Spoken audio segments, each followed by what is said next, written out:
Hey guys, I want to talk for a moment about addictions and enslavement. Um, I wasn't planning on doing this video, but I was reading Exodus. I'm reading Exodus in my morning Bible reading right now, and I read chapter 5. And it's when Moses and Aaron initially go to Pharaoh and ask for Israel to be set free from their slavery and to get uh, into the wilderness to go worship the Lord. It's a familiar passage. I was reading it, and a lot of parallels to the way we discuss addictions and enslavement start coming to my mind, and I wanted to put them before you because I know some of you are so tired of your taskmaster and of being under Pharaoh and of being enslaved. Uh, Addiction is not a fun thing.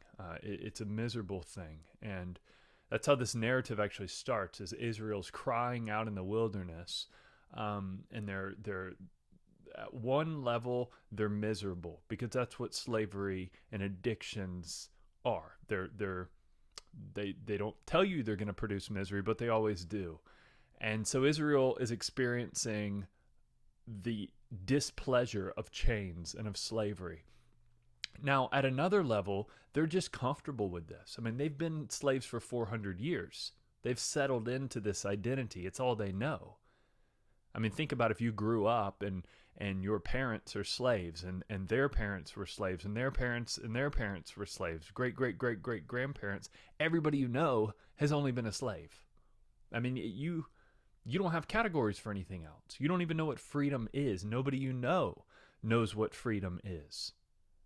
And so neurologically, I mean digs some deep, deep, deep, uh, the sense of identity in connection with slavery is so strong at that point, even from a neurological level, psychologically, emotionally, physically. Like this is all you know, all right.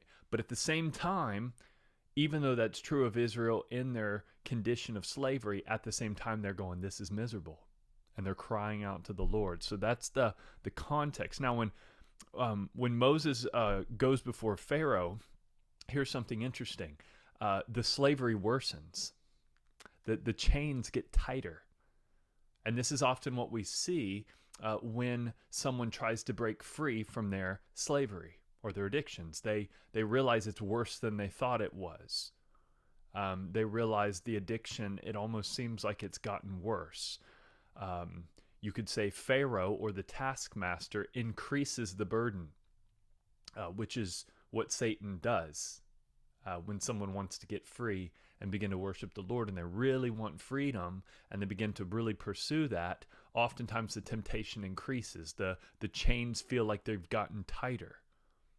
And so what is Pharaoh doing in this story? He's saying, make bricks without straw. Double your labor. Right? It's this unrealistic expectation. It's telling you to do something that you don't have adequate resources to do. And that's what addictions do when you want free from them. They tighten, they get worse, things get harder. Now, when Israel does get into the wilderness, I think it's interesting that they're immediately faced with the challenge of trust.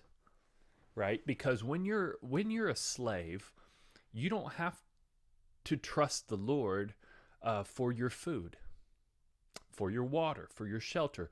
Your taskmaster or Pharaoh, in their case, would have provided all that because you don't want your slaves to die. You want them to wake up and work the next day. So you got to give them at least basic food and shelter, clothing, things like this, to just survive and to continue to be your slaves. So Israel had basic necessities provided for them where they didn't have to trust the Lord. Now they get into the wilderness and they've got to trust the Lord for shelter. They've got to trust the Lord for food and for water. And it's hard to trust the Lord for those things, especially if you've never had to do that.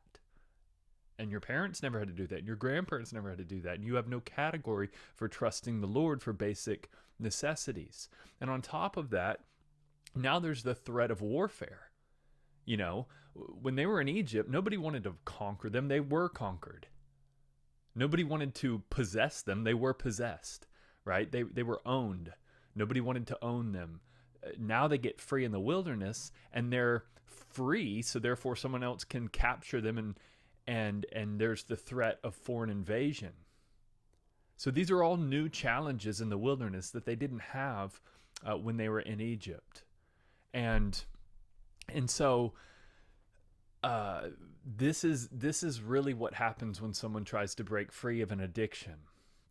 They realize trusting the Lord is very hard. I'm comfortable with this life of slavery. It's familiar. I know how this works. I know how to manipulate the system. I know how to operate with this addiction.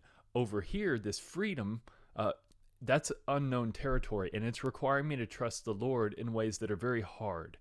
And so here's what I would say to that person. I would say, you need to set the expectations correctly. Life is hard. Whether you're in the wilderness or whether you're in Egypt, life is hard. And there are different hardships connected to slavery and connected to freedom.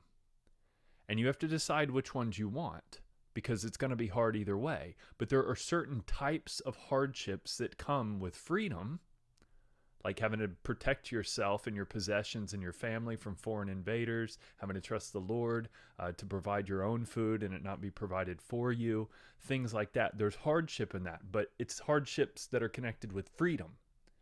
And those are good hardships.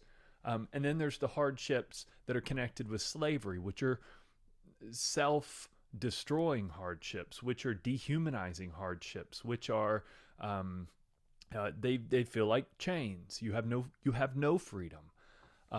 In all cultures and civilizations throughout history, no, slavery is not the hardships connected with slavery are not desirable, and you want free from those. And ultimately, death is at the end in a pagan land if you continue in that position of slavery in Egypt. So that's not desirable, and nobody wants to stay addicted to something and controlled by that thing forever. We don't want a taskmaster over us. We don't want a Pharaoh over us. We want freedom. And so there's a lot of things from a Christian perspective that could be said as solutions to their situation, but the reality was God had to bring the freedom. They couldn't free themselves. God had to deliver them. That's the first thing that needs to be said. God had to bring those plagues and deliver them from Egypt, from their slavery, and he did. And then once they were delivered, once they were saved and they had salvation, they needed to know their identity. And this is really the central thing. They needed to know, I am not a slave anymore. I am free. That is who I am. I am not a slave.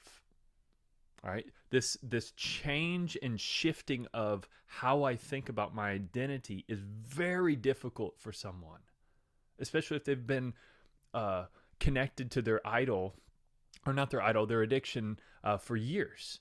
They've learned to turn their identity. I am a sexually immoral person. I am someone who overeats. When I feel these feelings, I eat to cope with that. That's what I do. That's who I am. You know, I am someone who gives into my emotions. When I feel these things, I always give in to them. Thoughts of depression, thoughts of anger, you know, all of these things. This is who I am. It's very difficult to shift your mind and go, no, I am free. I am not addicted. I am not who I once was. I used to be addicted to those things, but now I'm free. And I need to live in light of that new reality. It's very difficult, but it is what freedom looks like. It is what worship, it is the path of worship in the wilderness. And here's the good news. God says for those who endure life in the wilderness, which has its many trials, but they go out to the wilderness out of their slavery to worship the Lord in the wilderness, that the wilderness is not their final destination, a land flowing with milk and honey, a new Eden is their final destination. So yes, when you leave slavery in Egypt, you don't enter into the Garden of Eden. You enter into a wilderness. That's this life. But then after this life, after the hardships of the wilderness, There is a land flowing with milk and honey that is promised to those who endure. And that's what we long for. But slavery in Egypt will never get you there. So get free and study Exodus 5. Blessings, guys.